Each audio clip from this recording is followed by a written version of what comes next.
Good morning. Morning. All right, we're continuing with the survey of the Bible, the survey of the Old Testament, and we're in the book of Numbers. And last week we left off at the end of number 16, ready to start number 17.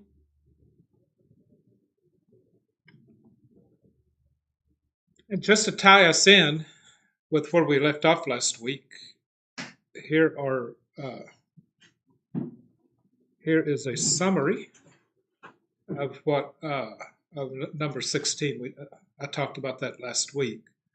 But in number 16, there were three men: Korah, who was a Levite, Dathan and Abiram were Reubenites, and 250 men challenged Moses and Aaron's authority. And they were seeking the priesthood for themselves.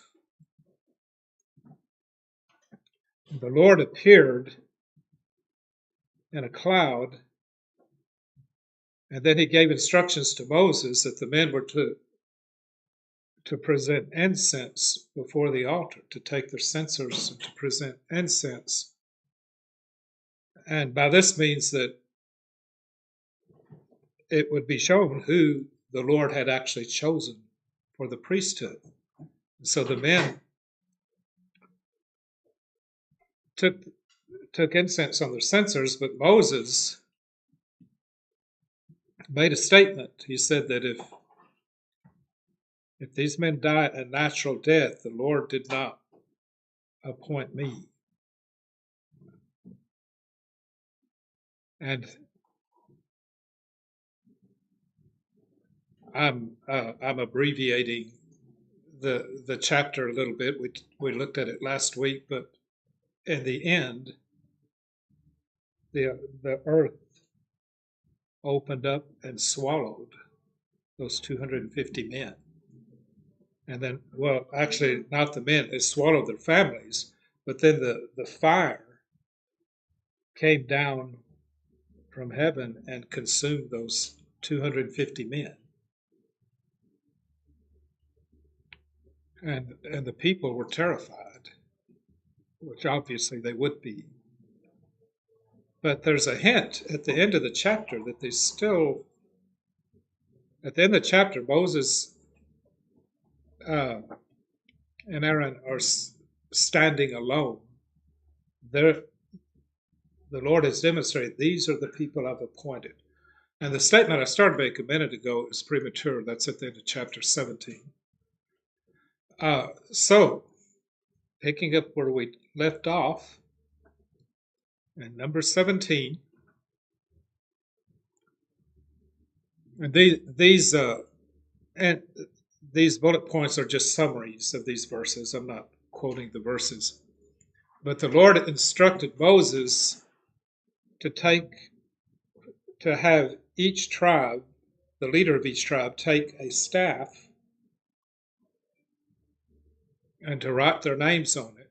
And Aaron wrote his name on the staff of Levi. And then Moses placed the staffs before the testimony, before the ark, in the tent of meeting. And this was a test to confirm whom the Lord had actually chosen to be an authority. And Moses told them in verse 5 that the staff belonging, the one to whom the staff belonged, well, that staff would sprout. And that's what happened. The next day, Aaron's staff had sprouted, blossomed, and produced ripe almonds. We can't get that in one day, even off an almond tree. And Moses showed all the staffs to the people. And then Aaron's staff was permanently put before the testimony. Really two things: as a sign of Aaron's authority, but also as a warning to the people about their grumbling and their challenging the Lord's authority. And so the verses 12 and 13 are really, they're a conclusion to these two chapters. And it says that the people were terrified, and obviously they would be. But there's a hint that their rebellion, they were still rebellious. And we see that as we continue into Numbers. Now I'm skipping ahead a little bit to chapter 20. And this is the next major section. And this, in chapter 20, we've now moved ahead to the 40th year. The chapter between chapters 15 and 19 really cover that 40-year period. There's not much history told during that period. And the rebellion of Korah, Korah's rebellion, at least I don't know how to place that in that 40-year framework, whether it was early in that time or later in that time. But in verse 1, we come to just a brief statement of Miriam's death. It says, and the people of Israel, the whole congregation, came into the wilderness of Zin in the first month. And the people stayed in Kadesh. And Miriam died there and was buried there. Now, this verse doesn't specifically say the 40th year, but if we keep on reading, it's apparent. It's talking about the 40th year in the wilderness. So this is coming to the end of their time in the wilderness. It's the last year before they will cross the Jordan under Joshua's leadership and enter the promised land, the land that God had promised to Abraham. He renewed the promise to Isaac and to Jacob. At the end of Genesis, Joseph spoke of it when he said he gave instructions to have his bones carried back into the promised land. And they've crossed the Red Sea. As we looked at last week, they could have gone into the promised land that second year, but they didn't believe. So now, after 40 years in the wilderness, we're coming to the point that the promise to Abraham that the land would belong to his descendants is about to be fulfilled. Of course, this is also the last year of Moses' life. Now, at verse 2, there's another incident: grumbling, rebellion against the Lord.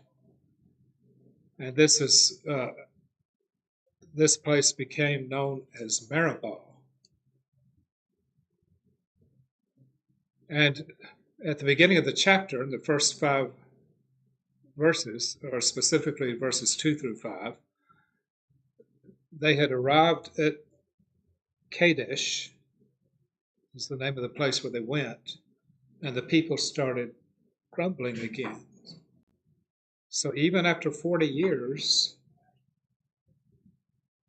there's complaining against the Lord's authority.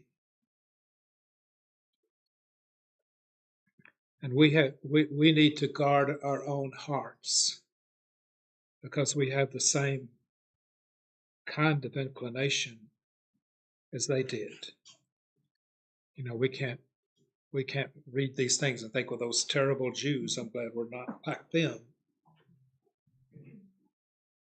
They were human and affected by sin, even as we're human and affected by sin.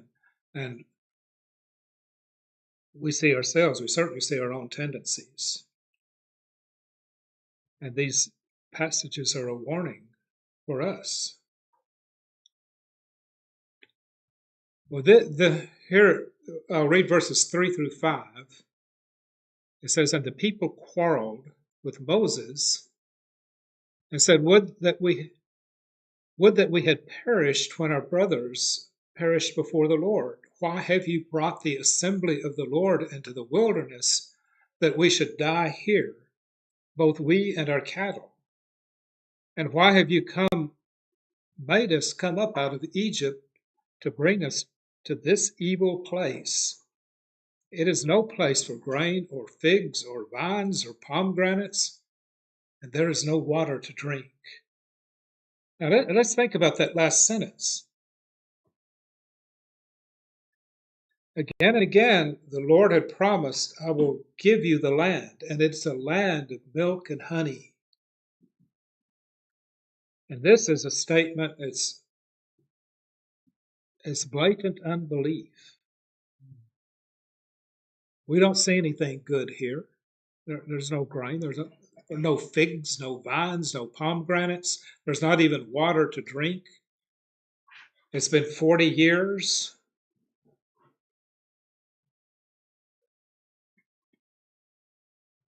And we come to one of the final low points in Numbers, though there's still going to be more later, even in that 40th year. But one of the things we'll see is how the Lord revealed his faithfulness to Israel during that last year before they were to enter the promised land. Well, continuing in Numbers chapter 20, Moses and Aaron, in response to their grumbling, they entered the tent of meeting. The glory of the Lord appeared. And the Lord instructed Moses to speak to the rock so that it would provide water. And the word speak is very important. The Lord was specific in this. But when Moses went out to the people, instead of speaking the rock,